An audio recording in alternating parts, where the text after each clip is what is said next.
Welcome to the sleep route.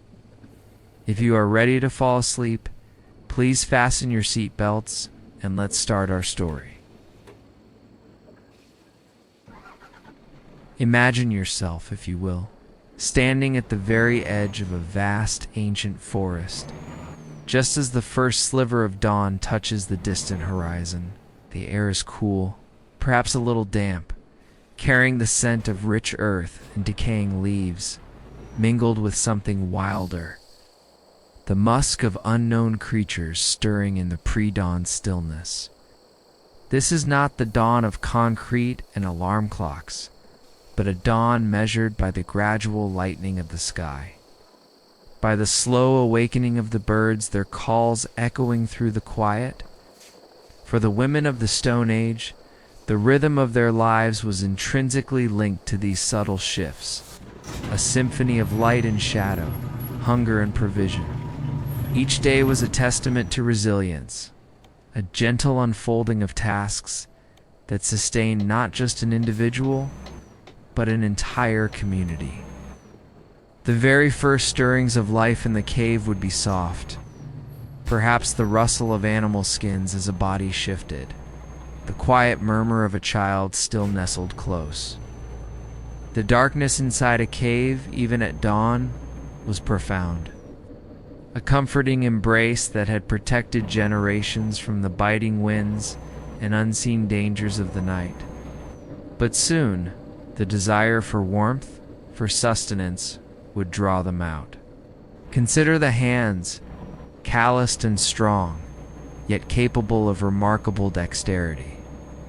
These hands belonging to a woman of that distant past would be among the first to move, perhaps reaching for a bundle of dried grasses and flint to coax a dying ember back to life, coaxing a tiny spark into a roaring, comforting blaze.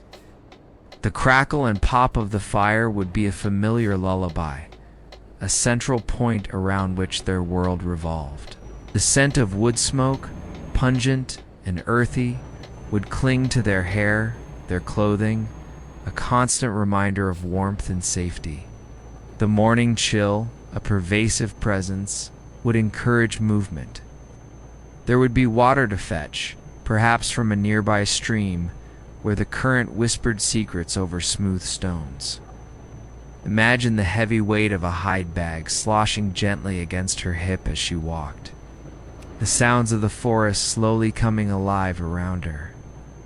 Every rustle in the undergrowth, every snap of a twig would be registered, analyzed, a constant subconscious assessment of their surroundings.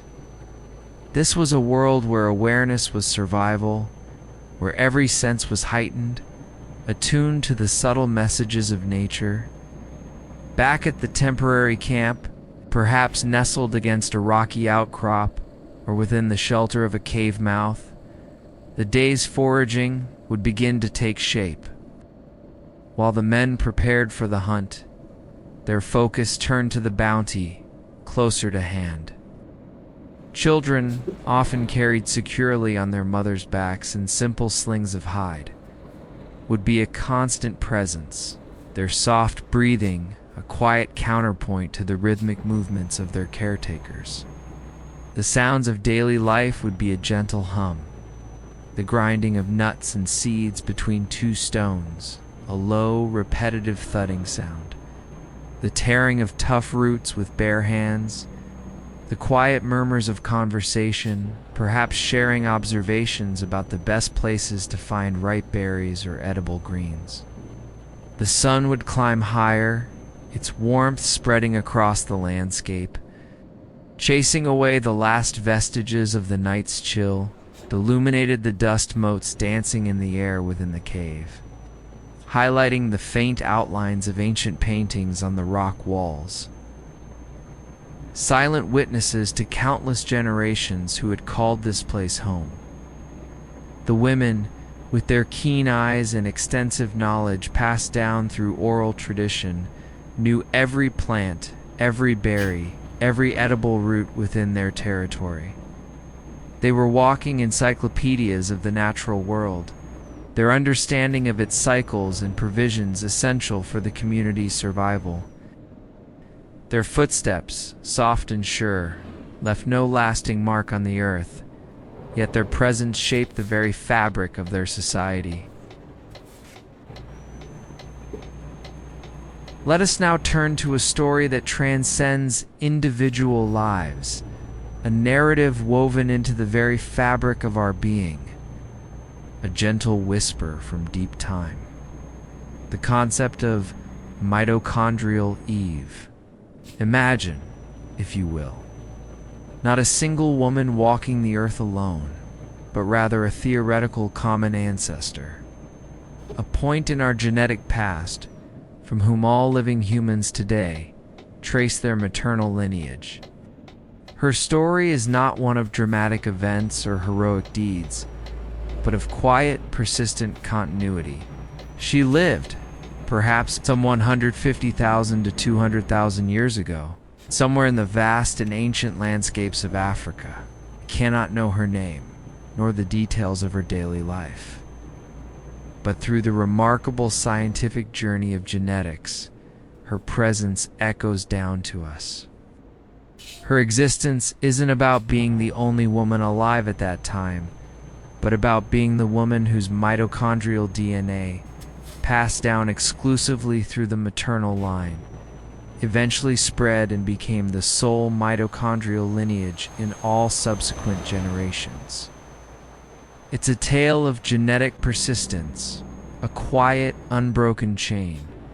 Think of it as a single, very long thread unwinding from her, through her daughters and their daughters and so on, until it reaches every single one of us today. This thread is the mitochondrial DNA, a tiniest self-replicating package of genetic material found within our cells, separate from the DNA in the nucleus that determines most of our traits.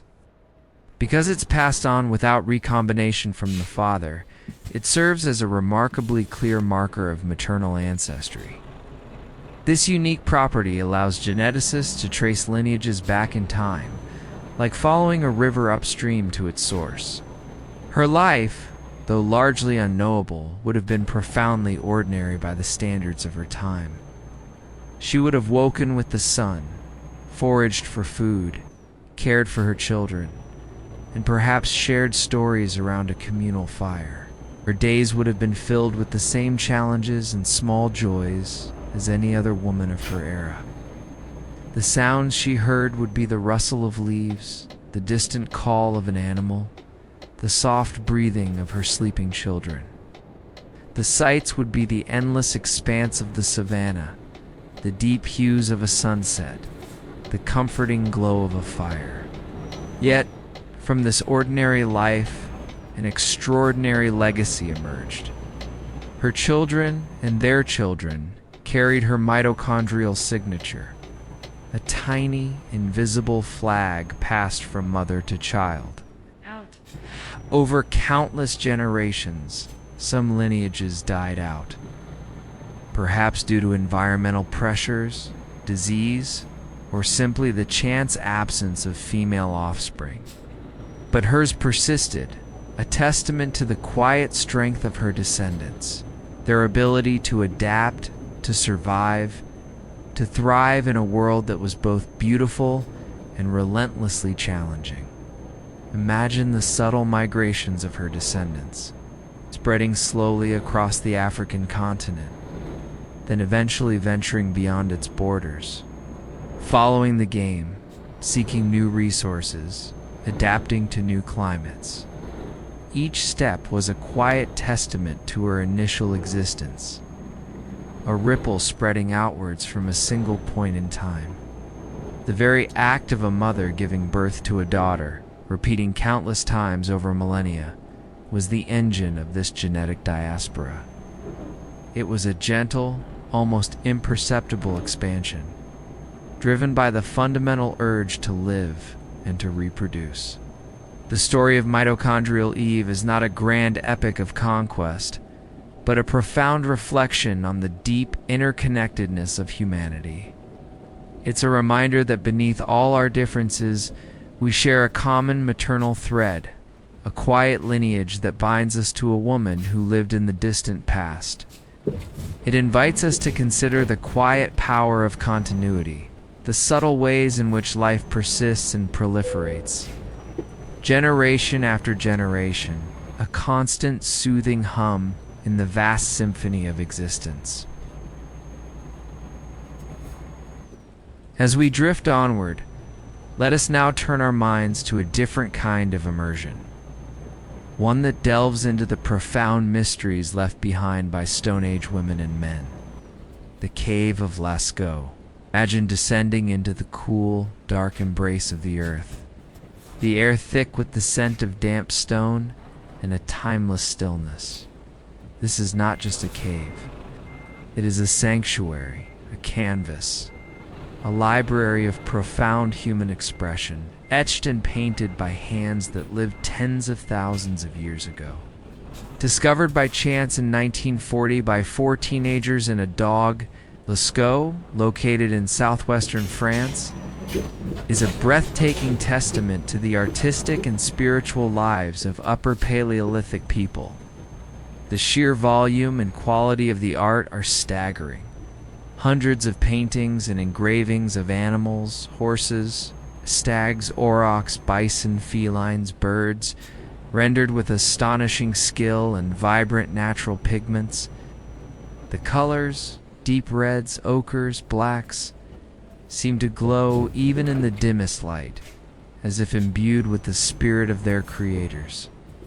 The mystery, the quiet enigma that hangs in the air within these painted chambers, is their purpose. Why did these ancient artists spend countless hours in the deepest, darkest recesses of the earth, illuminating their work with flickering animal fat lamps, meticulously depicting the animals that dominated their world? Was it a form of hunting magic, a way to ensure successful hunts by capturing the animal's spirit on stone? Or was it a record of their observations, a kind of ancient zoological encyclopedia? Or was it something far deeper, a spiritual pilgrimage, a connection to the unseen forces of their world?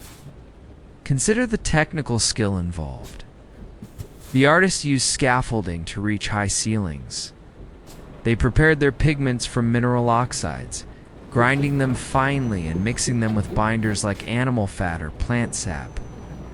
They applied the paint with brushes made of moss or hair, or even by blowing pigment through hollow bones.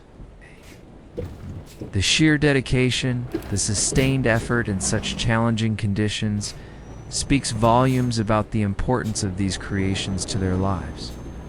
It wasn't a casual pastime, it was a profound act. And where were the women in this artistic endeavor? While many early interpretations focused on male hunters as the primary artists, modern archaeological and anthropological thought suggests a more nuanced picture. Recent analyses of hand stencils found in various Paleolithic caves, including some at Lascaux, show that a significant proportion, perhaps even the majority, are consistent with female hands. This raises the intriguing possibility that women were not only active participants, but perhaps even leading figures in the creation of this breathtaking art. Imagine a woman with knowledge of pigments and a steady hand, working by the flickering light of a lamp. Perhaps she is guided by an elder, learning the intricate techniques. Perhaps she is creating an image that holds deep personal or communal meaning. The silence of the cave would be broken only by the soft scraping of a tool, the gentle murmur of voices, the rhythmic drip of water. The process itself would have been meditative, a slow, deliberate act of creation in the heart of the earth. The symbols accompanying some of the animal's dots, lines, geometric patterns, another layer to the mystery. Are they markers? Calendrical notations? Clan symbols? We can only guess, but they hint at a complex symbolic system. A way of understanding and communicating about their world that goes beyond mere representation. These are not just pictures, they're narratives, perhaps stories told in a visual language lost to time. Lascaux remains a powerful testament to the cognitive and artistic sophistication of Stone Age people. It is a quiet echo from the past, reminding us that even in a world focused on survival, there was a profound human need for expression, for beauty, for meaning. The cave holds its secrets close, but its silent beauty continues to inspire awe, inviting us to ponder the rich inner lives of those who walked the earth so long ago, and to wonder about the hands, both male and female, that brought these magnificent creatures to life on the cold stone. Meanwhile, elsewhere in their world, as we gently transition across millennia and into a slightly later, though still ancient period, let us consider a contrasting society, one that speaks of emerging hierarchies and an unexpected opulence. We turn our gaze to the Iron Age, specifically to the remarkable burial of a woman known as the Princess of Vix. This is not the deep, primal Stone Age, but a time when societies were beginning to coalesce. Trade routes were forming and distinctions of wealth and power were becoming more pronounced.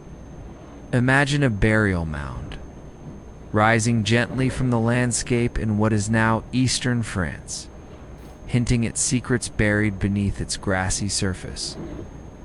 In 1953, archaeologists uncovered what lay within: the untouched tomb of a woman.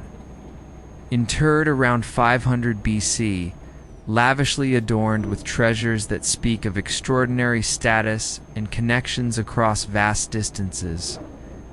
This was no ordinary individual. She was clearly someone of immense importance, a testament to the evolving roles and power of women in some of these nascent, complex societies. At the heart of her grave lay the woman herself, adorned with exquisite jewelry. On her neck rested a magnificent solid gold torque, a large ornate collar weighing over a pound, decorated with Pegasus-like creatures. This alone would signal immense wealth and prestige. Beside her, or perhaps on her, were bracelets of bronze and amber beads, indicating trade with distant lands, a network of connections stretching across Europe. Her very attire, though long since decayed, would have been rich and finely woven, perhaps embroidered with patterns that spoke of her lineage or position.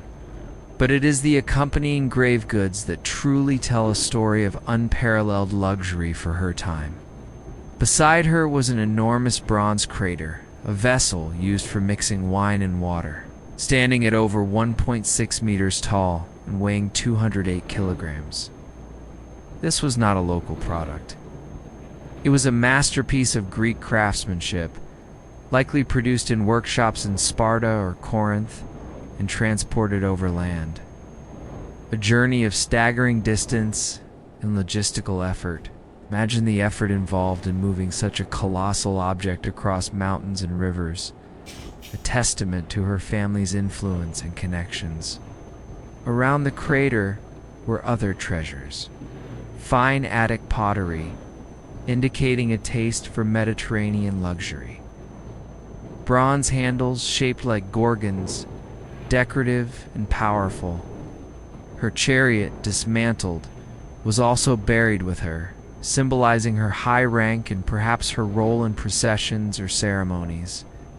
The sheer scale and foreign origin of these objects speak of an interconnected world, far more complex and cosmopolitan than we might initially imagine for this period.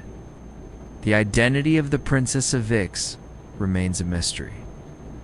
Was she a queen, a priestess, a powerful tribal leader? Her burial suggests a combination of political, economic, and perhaps even religious authority.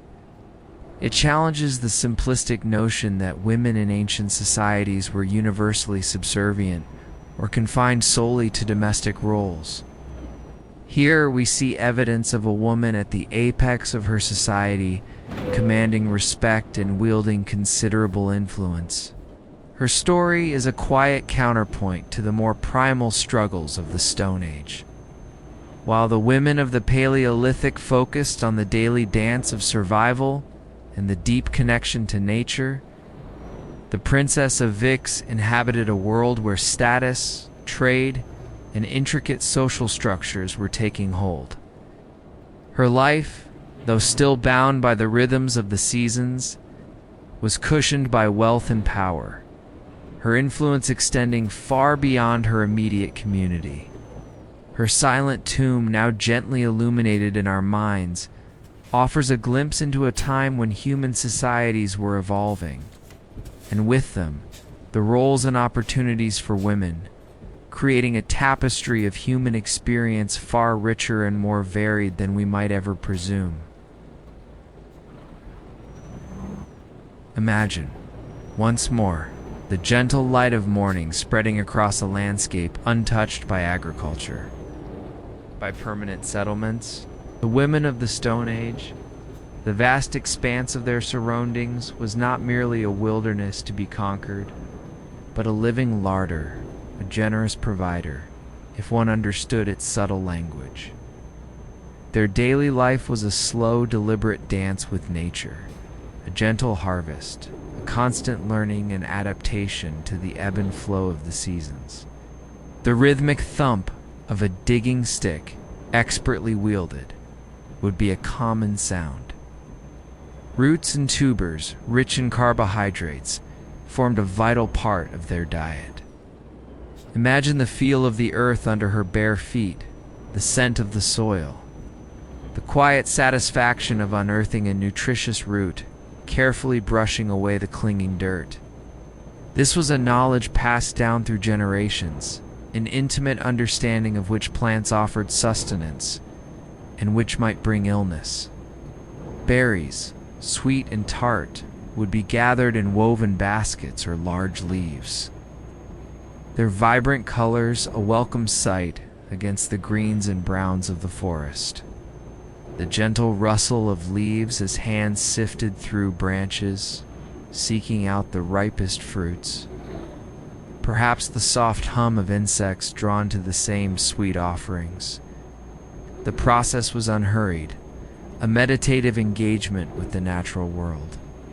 There was no concept of a grocery store, no quick fix. Every meal was the result of effort, knowledge, and a deep respect for the land. Nuts fallen from trees would be collected, sometimes in such abundance that they could be stored for leaner times. Imagine the satisfying crack of a nut against a stone, the rich, oily scent of the kernel being released. These were not just calories, they were essential fats, providing energy for their demanding lives. Children, always present, would learn these skills from a young age, observing, imitating, slowly internalizing the vast botanical knowledge their mothers and grandmothers possessed. The gathering of wild grains, though perhaps less common in very early periods, would involve a meticulous process of stripping seeds from grasses, winnowing them in the wind to separate the edible grain from the chaff. This was a patient, repetitive task, a quiet dedication to ensuring the community had enough. The sounds would be soft, the rustle of dry grasses, the gentle patter of seeds falling into a container. But beyond food, the landscape provided so much more. Medicinal plants, known through centuries of trial and error, would be collected for healing, for soothing ailments. Imagine a woman carefully selecting certain leaves, certain barks, knowing their properties, their potential to alleviate pain or fever. These were the first pharmacists, their knowledge vital for the well-being of their families. Fibers from plants would be gathered for weaving baskets, for making ropes, for crafting simple traps. Animal skins brought back by hunters would be meticulously prepared, scraped, stretched, softened with fat and brains, then cut with stone tools into clothing. Imagine the rhythmic scraping sound, the feel of the pliable leather under her hands, the painstaking effort to create warm, durable garments that protected against the elements. The leather clothes, cut by the mother's hands, were a labor of love, a crucial act of protection and care. The forager's life was one of constant observation, of deep connection to the natural cycles. It was a life of quiet ingenuity, of problem solving with the resources at hand. There was no waste. Every part of a plant or animal was utilized. This was not a harsh existence in the way we might imagine, but one deeply intertwined with the earth, a sustainable rhythm that had allowed humanity to thrive for hundreds of thousands of years. The sounds of their daily lives were the sounds of nature itself: the wind, the water, the rustle of leaves, and the gentle, purposeful movements of hands gathering the day's bounty. Let us now turn our attention to another profound story embedded in the ancient earth. A narrative of compassion and complex social bonds from the Neanderthal period. The discoveries at La Farassy. Imagine a rock shelter, its overhang providing natural protection, its floor revealing layers upon layers of human occupation, stretching back into the deep past. This site, located in the Dordogne region of France, whispers tales of a people often misunderstood, revealing a side of Neanderthal life that speaks of care, ritual, and a profound respect for their dead. Between 1909 and 1921, archaeologists unearthed a remarkable series of Neanderthal burials at La Farassy, providing some of the strongest evidence for intentional burial practices among these ancient hominins. Imagine the painstaking work of excavation, the slow, careful removal of earth to reveal the fragile bones of individuals who lived and died. Perhaps 70,000 to 50,000 years ago. Each discovery was a revelation, painting a picture far richer than previously imagined. Among the most significant finds were the remains of an adult male, an adult female, and several children, arranged in what appear to be deliberate burials. The adult male, known as La Farassy I, was found in a flexed position, lying on his left side, with a stone slab placed over his head. Nearby, La Farassy II, an adult female, was buried in a similar flexed posture. The care taken in these interments suggests something more than simple disposal of a body. It hints at a deeper understanding of life and death, perhaps even a nascent spirituality. The presence of the children's burials is particularly poignant. One infant was buried with a collection of perforated shells, possibly beads, suggesting grave goods. Another child's skull was found within a small mound surrounded by several flint flakes. These details, though subtle, speak volumes about the emotional lives of Neanderthals. Imagine the grief, the tenderness, the desire to honor and remember their young, even in the harsh realities of their existence. These were not mere survivalists. They were beings capable of profound empathy. The arrangement of the burials also suggests a family unit, or at least a closely knit social group. The proximity of the individuals, the consistency of their burial postures, all point to a communal approach to death, a shared ritual. Imagine the quiet ceremony, the gentle preparation of the body, the careful placement in the earth, perhaps accompanied by soft laments or silent prayers. The sounds would be hushed, respectful, punctuated only by the scrape of stone on earth. La Farassy challenges the long-held stereotype of Neanderthals as brutish and unsophisticated. Instead, it reveals a people with complex social structures, emotional depth, and a capacity for abstract thought. The act of burial, especially with grave goods, implies a belief in an afterlife, or at least a continued existence of the spirit, a connection between the living and the dead. It suggests a world where the boundaries between the tangible and the intangible were perhaps more fluid, more deeply felt. The site also yielded evidence of long-term occupation, showing that Neanderthals returned to this shelter over many generations. Imagine the familiar rhythm of daily life unfolding within its protective embrace. The flickering fire, the preparation of tools, the sharing of food, the laughter of children, the quiet discussions of adults, and within this rhythm, the profound act of mourning and remembrance, a testament to the enduring bonds of community. Lascaux is a quiet monument to Neanderthal humanity, a gentle reminder that our ancient relatives, though different, shared many of the same fundamental capacities for love, loss, and connection that define us today. As we drift onward, let us now turn to another captivating mystery from the Stone Age, one that speaks directly to the creative and perhaps spiritual lives of ancient women: the Venus figurines. Imagine small, portable sculptures crafted from bone, ivory, stone, or clay, depicting female forms with exaggerated features: large breasts, broad hips, pronounced buttocks. These enigmatic objects, found across a vast geographical area from Western Europe to Siberia, dating back as far as 35,000 years ago, present a silent, enduring puzzle. The most famous among them, like the Venus of Willendorf or the Venus of Lascaux, are instantly recognizable. Their rounded forms, often lacking facial features, emphasize fertility and abundance. But what was their purpose? Why did Stone Age people dedicate such meticulous craftsmanship to these particular representations? The quiet debate among archaeologists and anthropologists continues, offering several gentle possibilities.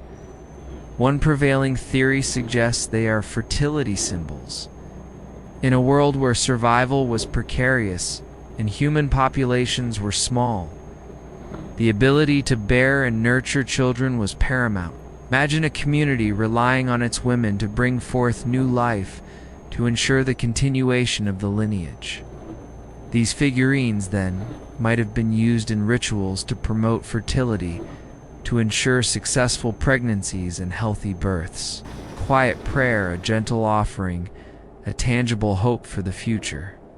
Another interpretation proposes they were self-portraits, or idealized representations of female beauty from a woman's perspective.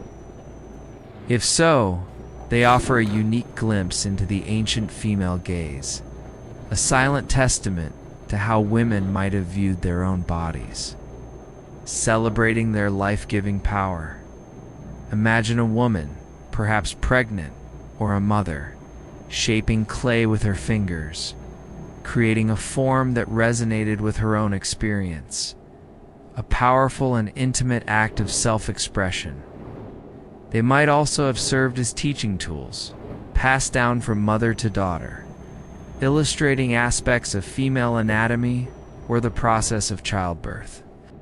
Imagine a quiet moment, a grandmother showing a young girl one of these figures, gently explaining the mysteries of the female body, preparing her for the responsibilities of motherhood.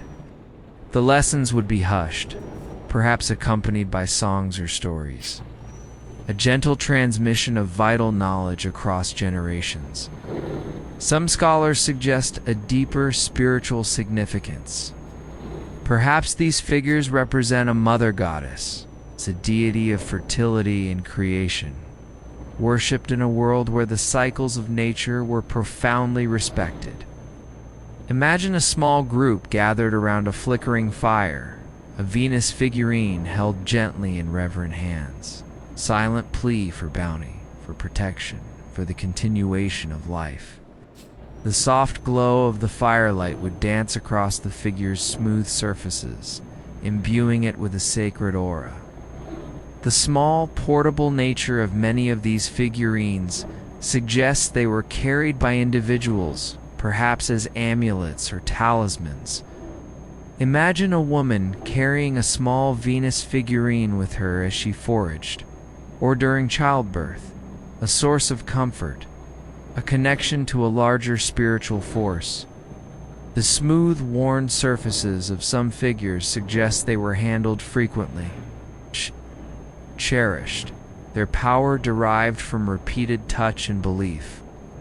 The mystery of the Venus figurines remains, a quiet question echoing from the depths of prehistory. They are a silent testament to the complex inner lives of Stone Age people, their beliefs, their understanding of the world, and their profound reverence for the female form and its life-giving power. Each figurine, small and unassuming, holds within it a vast universe of ancient thought, inviting us to ponder the enduring human fascination with creation, fertility, and the mysteries of life itself. Meanwhile, elsewhere in their world, as we gently move forward in time to the Neolithic period, a remarkable settlement emerges from the earth, offering a contrasting vision of early society. Cataluk. Imagine a vast, sprawling mound in central Anatolia. Not a city in our modern sense, but a densely packed collection of mud brick houses. It's built directly against one another, creating a honeycomb of connected dwellings. This was a settlement of unprecedented scale for its time, thriving some 9,000 years ago, and it whispers a fascinating tale of community and apparent egalitarianism. What makes Cataluk so distinct is its seemingly unique social structure. Imagine a city without streets, where residents moved across rooftops, descending into their homes through openings in the ceiling. The houses themselves were remarkably similar in size and layout, suggesting a lack of significant social stratification. There were no grand palaces, no obvious chieftains, residences, no large public buildings distinct from the dwellings. This quiet uniformity speaks volumes about the communal nature of life there.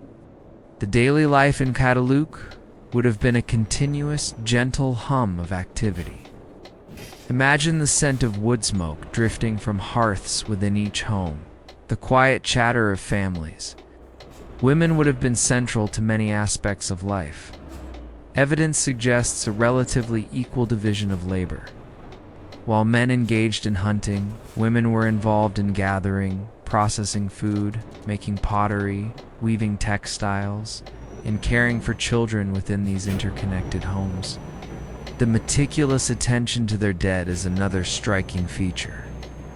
Rather than burying their deceased in a separate cemetery, the people of Cataluk buried their dead beneath the floors of their homes. Imagine a quiet ceremony, a loved one carefully interred within the very dwelling they inhabited, their presence continuing to imbue the space with their spirit. This practice suggests a deep connection to ancestry and a fluid understanding of the boundary between the living and the dead. The bones of their ancestors would have been a constant, silent presence, a gentle reminder of continuity. The art and symbolism found within the homes are also captivating. Murals adorn the walls depicting hunting scenes, geometric patterns, and enigmatic figures. Volcanic obsidian, highly prized for tools and mirrors, was traded from distant sources, highlighting Cataluk's place in a nascent exchange network. The mother goddess figures, often found in domestic contexts, suggest a strong emphasis on fertility and the female principle, reinforcing the idea of women's central role in their spiritual and social life. Imagine the sounds of their daily rhythms, the quiet scraping of tools against bone or obsidian, gentle clatter of pottery, the soft murmur of conversations, the laughter of children echoing within the clay walls, the quiet hum of a grinding stone preparing grain, the rhythmic thud of a loom weaving textiles. Life was interconnected, communal, a gentle dance of cooperation and shared responsibilities. Cataluk offers a profound glimpse into a society that appears, for a time, to have sidestepped the hierarchies that would come to define many later civilizations. It was a place where community seemed to overshadow individual power, where the collective thrived in a quiet, interconnected existence. The Princess of Vix, with her solitary opulence, stands in stark contrast to the communal egalitarianism of Cataluk, painting a rich and varied picture of human societies in their nascent forms, and the diverse roles and experiences of women within them. Imagine, if you will, the intimate connection between human hands and the raw materials of the earth, a bond forged in the quiet pursuit of survival and comfort. For the women of the Stone Age, creation and use of tools were not merely practical necessities, but often a subtle art, a rhythmic dance of patience and skill. Their daily lives were inextricably linked to the objects they crafted, objects that transformed the wilderness into a more habitable, manageable space. The soft tap-tap of a hammerstone against a core of flint, a rhythmic sound that would have echoed through the ancient landscape. While larger, more dramatic tools like hand axes often capture our imagination, the women's toolkits were likely filled with smaller, more specialized implements. Imagine her hands, deft and precise, holding a small flake of obsidian, its edges incredibly sharp, carefully using it to cut through tough animal hides. The feel of the smooth, cool stone, the satisfying slice-through material, a quiet mastery over her environment. Scrapers, perhaps made from flint or bone, would be essential for preparing skins. Imagine the repetitive, almost meditative motion of scraping away flesh and fat from an animal hide, preparing it for clothing, for shelter, for carrying bags. The rhythmic swishies of the scraper, the growing softness of the hide under her hands, the earthy scent of raw material being transformed. This was a painstaking process, requiring strength, endurance, and an eye for detail, the result being durable, life-saving garments. The leather clothes cut by the mother's hands were a testament to her unending care and skill, a direct link between the hunt and the warmth of her family. Bone needles, painstakingly sharpened and polished, would have been precious tools. Imagine the delicate work of piercing through softened leather, threading it with sinew or plant fibers, creating intricate seams. The gentle push and pull of the needle, the quiet focus on the task at hand, creating garments that were not only functional, but perhaps also embellished with subtle patterns or stitched decorations. The ability to sew, to mend, to create warm and fitted clothing was a quiet revolution, allowing humans to move into colder climates and expand their territories. Beyond tools for processing food and preparing hides, there were also those for gathering. Digging sticks, stout branches with sharpened ends, were indispensable for unearthing roots and tubers. Imagine the rhythmic thrust into the soil, the grunt of effort, the quiet satisfaction of finding the desired plant. Baskets, woven from pliable reeds or grasses. Wool have been created with remarkable artistry, their patterns reflecting local traditions and practical needs.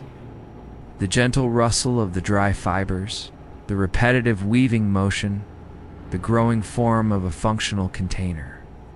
The women were also likely responsible for the upkeep of the hearth, the central point of their communal life. They would select the best wood for burning, tend the embers, and ensure a continuous supply of fire. Imagine the soft crackle of burning wood, the gentle glow illuminating their faces in the darkness of the cave, the comforting warmth radiating outward.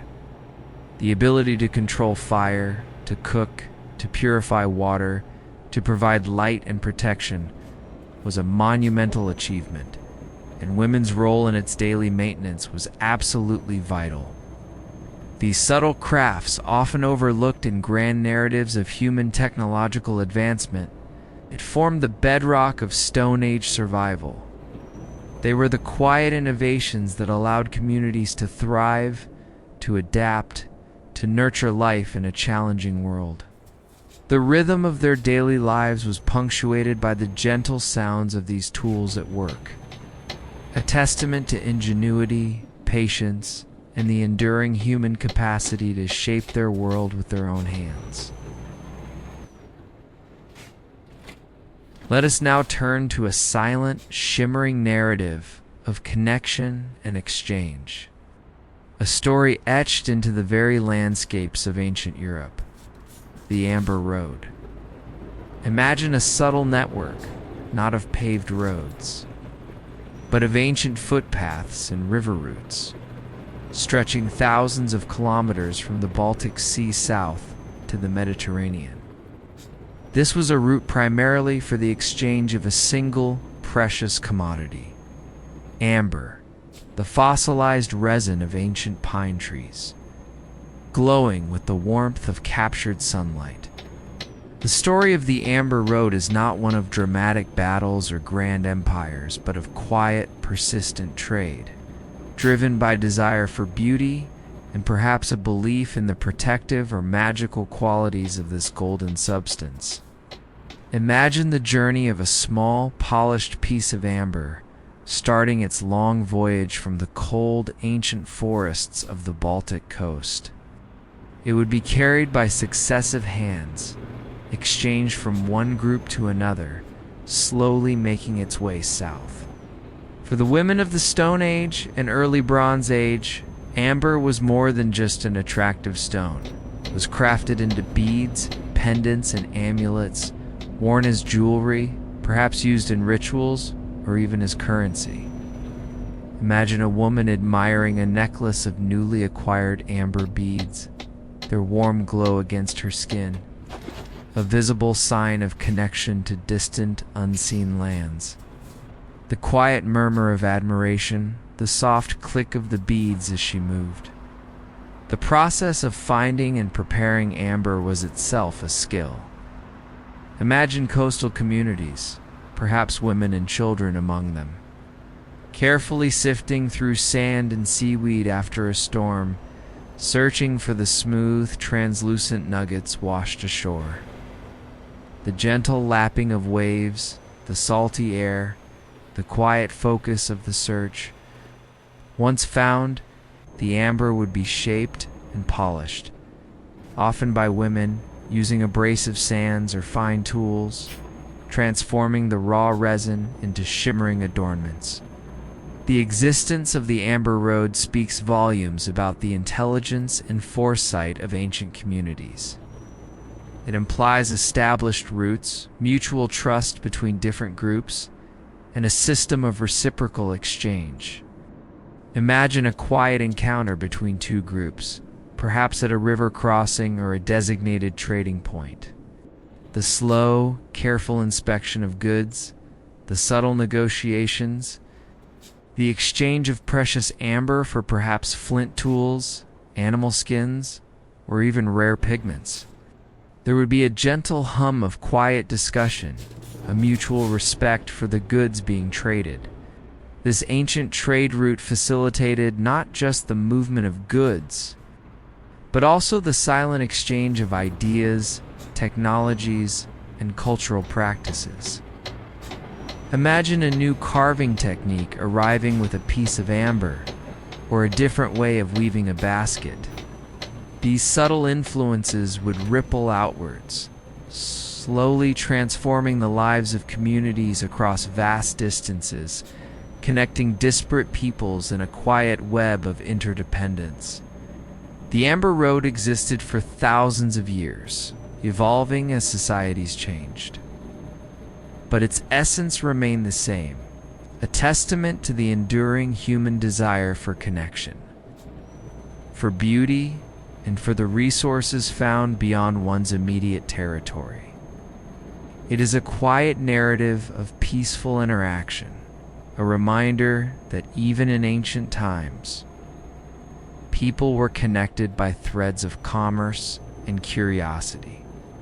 The journey of each amber bead, from the distant shores to a woman's neck, whispers a story of patient travel, silent exchange, and the subtle, persistent flow of human interaction across the ancient world. As we drift onward, let us now turn our minds to a truly profound and baffling archaeological mystery, one that challenges our very understanding of Stone Age society: Göbekli Tepe. Imagine a series of massive, intricately carved stone pillars, arranged in monumental circular enclosures atop a gentle hill in southeastern Turkey. This site, dating back approximately 11,600 years, predates the invention of agriculture, metallurgy, and even pottery. It is, in essence, a Stone Age temple built by hunter-gatherers, and its existence presents a quiet, profound riddle. Before Göbekli Tepe was uncovered, the prevailing archaeological wisdom held that complex. Monumental architecture and organized religion arose after the development of agriculture and settled villages. The theory was that surplus food allowed for specialization of labor, leisure time, and the social hierarchy necessary to organize such massive projects. Göbekli Tepe turns this idea on its head. Imagine the sheer effort involved.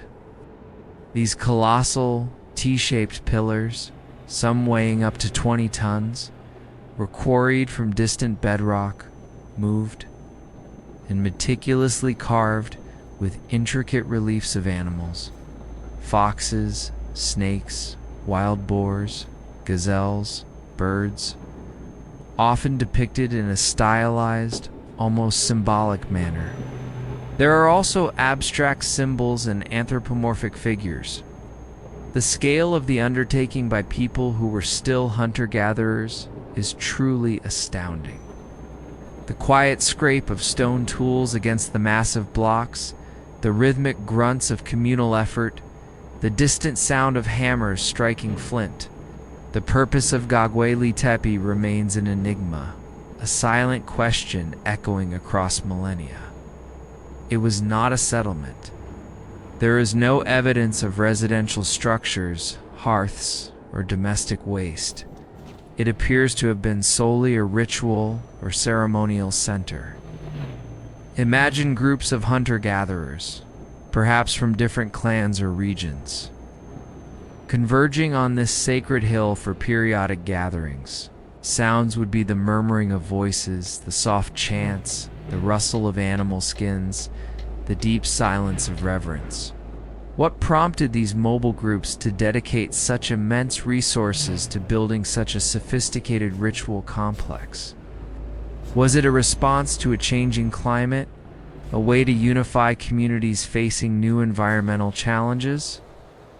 Was it a place for shared spiritual experiences, a focal point for their understanding of the cosmos? Was it a sacred burial ground, a place to honor ancestors or powerful animal spirits?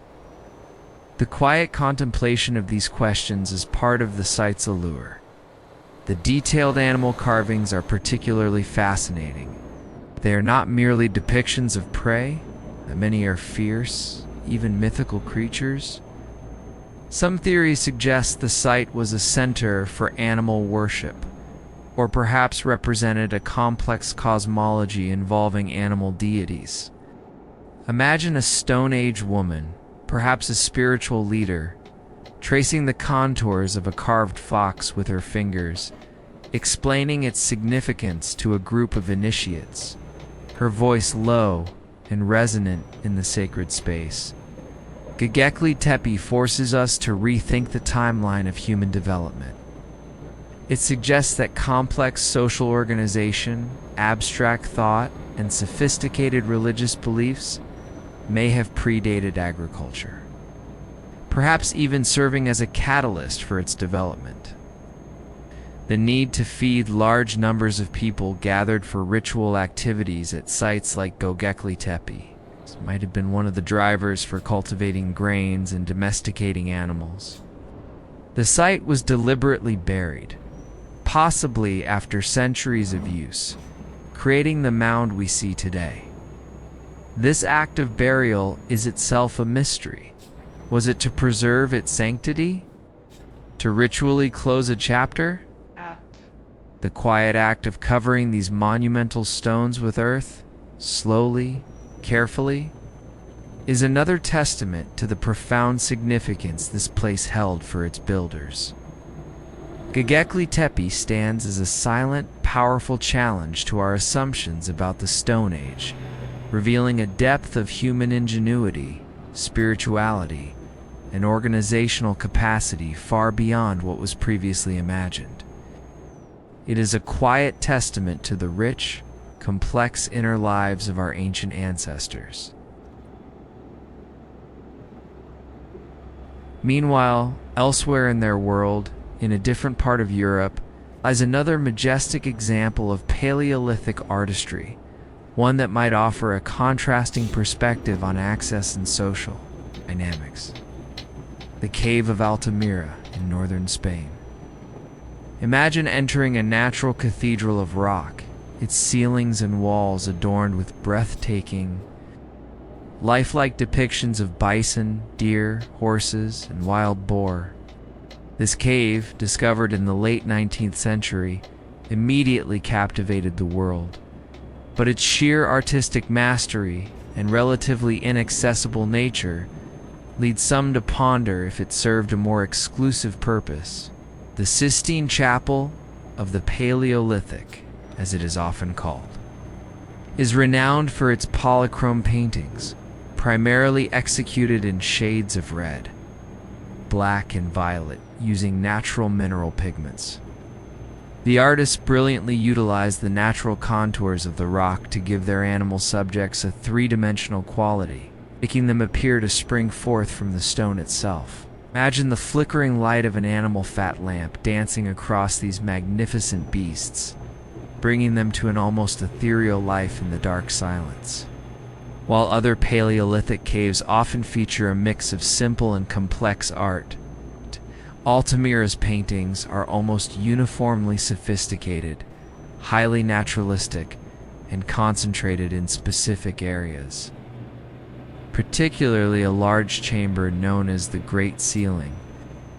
This level of consistent artistic excellence, combined with the depth of the cave and the effort required to navigate it, has led some scholars to suggest that access to the innermost sacred parts of the cave and participation in its artistic creation might have been restricted. Could Altamira have been a sanctuary for a select few, perhaps shamans, spiritual leaders, or members of an emerging elite? Imagine a ritual taking place in the deep, echoing chambers, perhaps led by individuals with specialized knowledge and status. The quiet chanting, the rhythmic drumming, the scent of burning herbs, all performed in the presence of these powerful animal images. The very act of entering the cave, descending into the earth's embrace, would have been a transformative experience, a journey into a sacred realm. And what of the women's role in this elite artistic or ritualistic context? While direct evidence is scarce, if Altamira was indeed a place of specialized knowledge or spiritual practice, it is plausible that women, as keepers of tradition, healers, or spiritual guides, would have been intimately involved. Imagine a female shaman, her face illuminated by the dancing firelight, her voice resonating through the chamber as she interprets the animal spirits depicted on the walls, guiding a select group through a powerful communal experience. The mystery of Altamira's purpose, whether it was a public gathering place or a secret sanctuary, continues to inspire quiet contemplation. But the sheer quality and concentration of its art hint at a possible shift in social dynamics, even within hunter-gatherer societies. While Cataluc suggests a more communal and egalitarian structure, Altamira, with its extraordinary artistry and challenging conditions, allows us to gently consider the possibility of specialized roles, of emerging forms of social differentiation, even among those who had yet to settle into agricultural life. It paints a picture of a diverse and nuanced ancient world where human societies were already experimenting with different forms of organization and belief. Imagine, with gentle focus, the fundamental unit of Stone Age existence, the family, expanded into a close-knit community. Their survival was not a solitary endeavor, but a collective dance, an intricate weaving of individual strengths and shared vulnerabilities. The rhythm of their lives was dictated by the ebb and flow of interconnectedness, a constant reliance on one another for warmth, protection, and sustenance. In the quiet embrace of the cave or the temporary shelter, the sounds of daily kinship would be soft and reassuring. The rhythmic breath of sleeping children nestled close to their parents, the gentle murmur of a mother comforting a fussing infant, the low hum of conversation as adults plan the next day's activities. The darkness inside a cave, rather than being isolating, was a space of shared intimacy, a place where stories were told, knowledge passed, and bonds strengthened. Childcare, for instance, was undoubtedly a communal effort.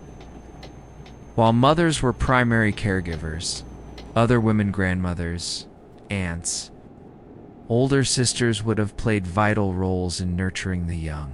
Imagine a circle of women, perhaps sitting around a small, contained fire, quietly tending to the children.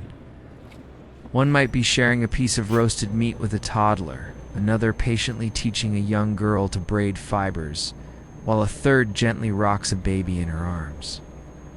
The laughter of children, the quiet cooing, the soft discipline, all part of a continuous symphony of collective care. Elderly women, though physically less agile, would have been invaluable repositories of knowledge. Their memories held the locations of distant water sources, the properties of medicinal plants, the signs of approaching weather, and the intricate stories of their ancestors. Imagine a young woman sitting by the fire, listening intently as an elder recounts a tale of a successful hunt from decades past, or explains the subtle signs of a coming storm. The quiet respect in the air, the gentle transmission of wisdom, vital for the community's continued well-being. The preparation of food, from the gathering to the cooking, was often a collective endeavor, especially for larger meals. Imagine groups of women returning from foraging expeditions, their baskets laden with berries, roots, and nuts, the quiet satisfaction of bringing bounty back to the group.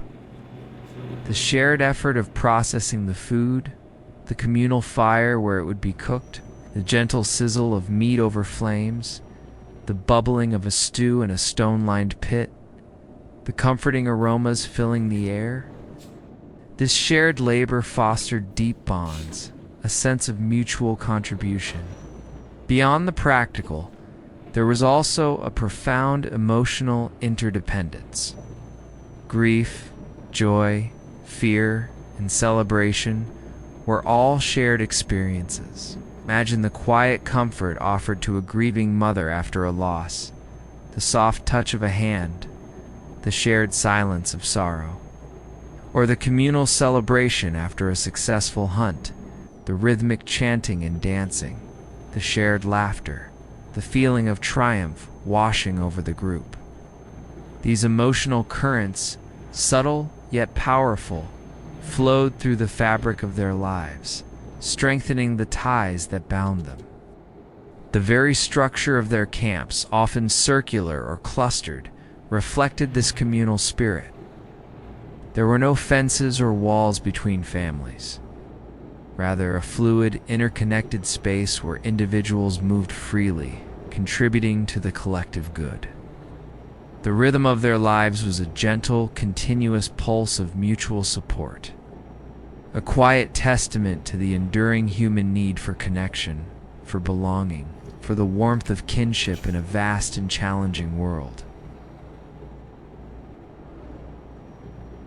Let us now turn to a unique and remarkably preserved individual, see the Iceman, and by extension, gently reflect on the community he left behind.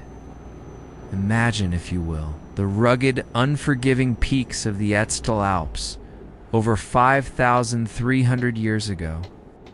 One fateful day, a man, well-equipped and experienced, ventured into these high altitudes. His death, an ancient mystery, preserved him almost perfectly in the ice, offering an unparalleled window into the lives of Copper Age people, and by extension, the women who were his kin. Cesi's discovery in 1991 in the border region between Austria and Italy was extraordinary. His body, his clothing, his tools, all remarkably intact, frozen in time. He carried a copper axe, a bow and arrows, a backpack, fire-making kit, and even fragments of dried food in his stomach. But as we consider TSI, let us gently shift our focus to the people who would have known him. The women who wove the fibers for his cloak, who prepared his meals, who were part of his family and village. Imagine the gentle hum of daily life in his valley community. Perhaps a small settlement of permanent dwellings nestled in the fertile lowlands, before he embarked on his fatal journey. The women would be integral to every aspect of this life. They would cultivate small plots of emmer, wheat, and barley, their hands gently tending the soil, harvesting the grains. The rhythmic swish of sickles made of flint, the quiet rustle of drying grain. They would milk domesticated goats and sheep, herding them to pasture, their soft bleats a familiar sound in the valley. Imagine the gentle pressure of a hand on an animal's udder, the warm milk frothing into a wooden bowl. This daily ritual of animal husbandry would have been a cornerstone of their sustenance. The women would then process this milk, perhaps into cheese or yogurt, ensuring food for their families throughout the year. The preparation of food would be a central activity.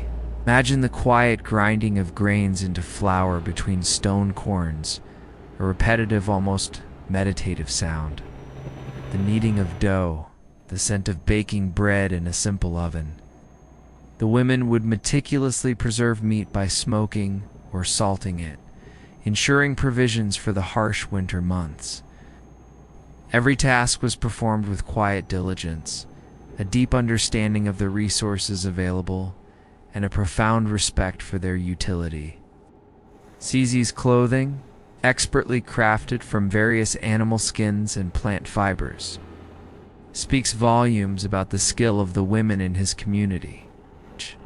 Imagine the painstaking process of preparing leather, scraping, stretching, softening, then cutting and sewing it into precise patterns using bone needles and sinew thread.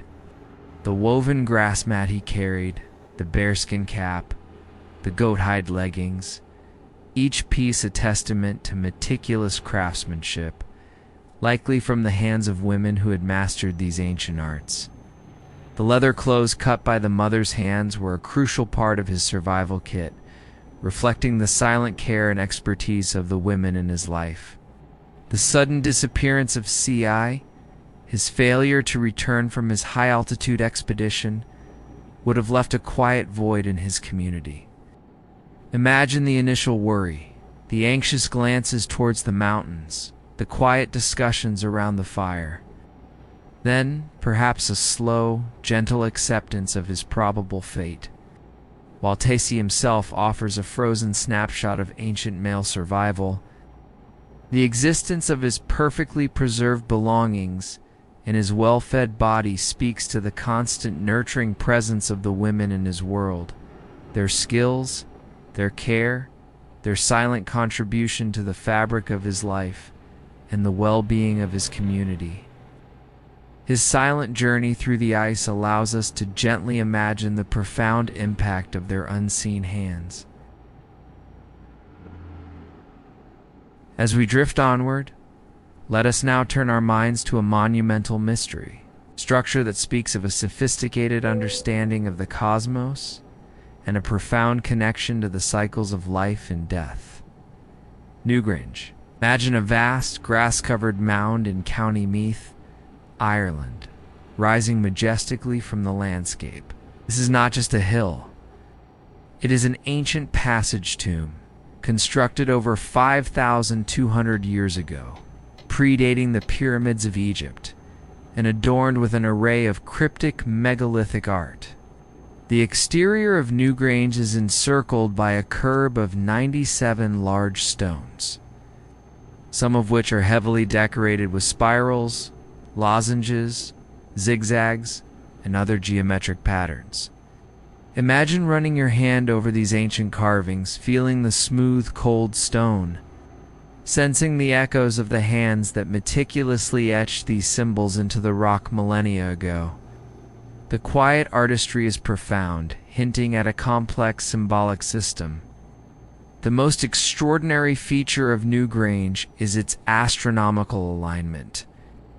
Above the entrance, a specially designed roof box allows sunlight to penetrate the long passage and illuminate the inner chamber at dawn on the winter solstice. Imagine standing in the deep, echoing silence of the chamber, as the first rays of the shortest day of the year slowly pierce the darkness, gradually illuminating the inner recess. The soft light would creep along the passage, slowly revealing the inner chamber, a silent, breathtaking spectacle of ancient engineering and astronomical observation. But what do these intricate carvings mean? And what was the role of women in the creation and use of this monumental structure? The purpose of Newgrange remains largely a mystery, a quiet question whispered by the ancient stones.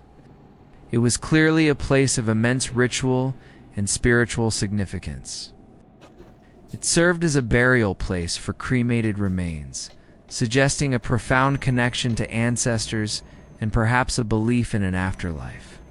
Some theories suggest the carvings are cartographic, representing star maps or landscapes. Others believe they are representations of a fertility goddess or symbols related to the cycles of the sun and moon, vital for an agricultural society. Given the strong evidence for the prominence of female deities and fertility symbols in other Neolithic cultures, it is plausible that women played a significant role in the rituals performed at Newgrange. Imagine a female spiritual leader, perhaps revered for her wisdom and connection to the Earth's cycles, overseeing the annual winter solstice ceremony. Her voice low and resonant, perhaps reciting ancient chants as the light slowly entered the chamber, marking the rebirth of the sun, the promise of new life, the quiet reverence, the shared sense of awe, the the deep connection to the natural world. The construction of Newgrange would have required immense communal effort and sophisticated organization. Thousands of tons of stone were quarried, transported, and meticulously positioned. Imagine the rhythmic sounds of collective labor, the grunts of effort, the quiet coordination of a large group working towards a common, monumental goal. The ability to plan and execute such a complex project speaks to a highly organized society capable of sustaining itself while dedicating significant resources to spiritual endeavors. Newgrange stands as a silent testament to the ingenuity, astronomical knowledge, and spiritual depth of Neolithic people. It is a profound mystery that invites quiet contemplation, reminding us that our ancient ancestors were not only survivalists, but also keen observers of the cosmos, creators of monumental art, and perhaps within its vast earth-covered embrace, the silent presence of women who understood the sacred rhythms of life, death, and cosmic rebirth.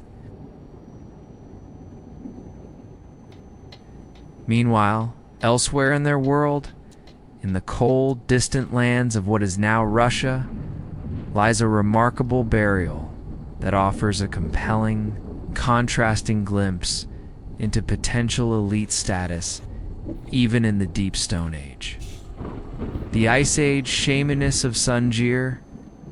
Imagine a burial site discovered in 1957 that reveals not just graves, but an astonishing array of grave goods, suggesting individuals of extraordinary importance, potentially including a powerful woman buried some 28,000 years ago. The Sunjir site is famous for several burials, most notably that of a middle-aged man adorned with thousands of mammoth ivory beads, and two adolescents buried head-to-head, similarly adorned, but a less known, though equally significant, burial is that of an older woman whose grave goods suggest a unique and powerful role within her society, possibly that of a shamaness or spiritual leader. Imagine the painstaking care taken in her interment. Her body was found with grave goods that differed from the male and juvenile burials, hinting at her distinct status, while the others had a profusion of ivory beads sewn onto their clothing. Her burial included items perhaps more indicative of ritual practice: a large, carved stone platter, a bone flute, and a collection of ochre, a red pigment often associated with ritual and life force. Consider the significance of these items. The stone platter might have been used for grinding pigments, for preparing offerings, or for ritualistic purposes. The bone flute suggests a connection to music, to trance states, to a sensory world beyond the ordinary. Ochre, with its vibrant red color, was deeply symbolic, used in burials to represent blood, life, and the earth. Imagine her hands, perhaps gnarled with age and experience, manipulating these objects, her voice low and chanting, guiding her community through spiritual journeys. The very presence of such elaborate grave goods, and the clear distinction in the types of objects, speaks to a society that recognized and honored certain individuals with exceptional status, even among hunter-gatherers. This was not a world of simple equality, but one where talent, wisdom, or spiritual power could elevate an individual to a revered position. The quiet reverence surrounding her burial suggests a profound respect for her role in the community. The arduous effort required to create these grave goods is also a testament to her importance. Imagine the hours spent carving ivory beads, shaping stone, or hollowing out bone flutes, all done with simple stone tools. This labor was invested in honoring individuals who played a crucial role in the social and spiritual fabric of the group. The sounds of this ancient craftsmanship, soft and repetitive, would have filled the air as these precious objects were brought into being. The Sungir shamaness stands in quiet contrast to the general narrative of egalitarian Stone Age life. While daily survival was a shared struggle, sites like Sungir suggest that within these communities, there were individuals who held unique power, perhaps through their connection to the spiritual realm, their healing abilities, or their wisdom. Her burial offers a rare glimpse into the possibility of a powerful female leader or spiritual figure in the deep past. A woman whose influence extended beyond mere domesticity, guiding her people through the mysteries of their world and leaving behind a silent, compelling testament to her profound status. And so, we have gently reached the end of this quiet journey. This was the final chapter of our story for tonight. We hope it brought you peace, calm, and a step closer to restful sleep. Thank you for listening. We'll meet again in the next video. Until then, sleep well.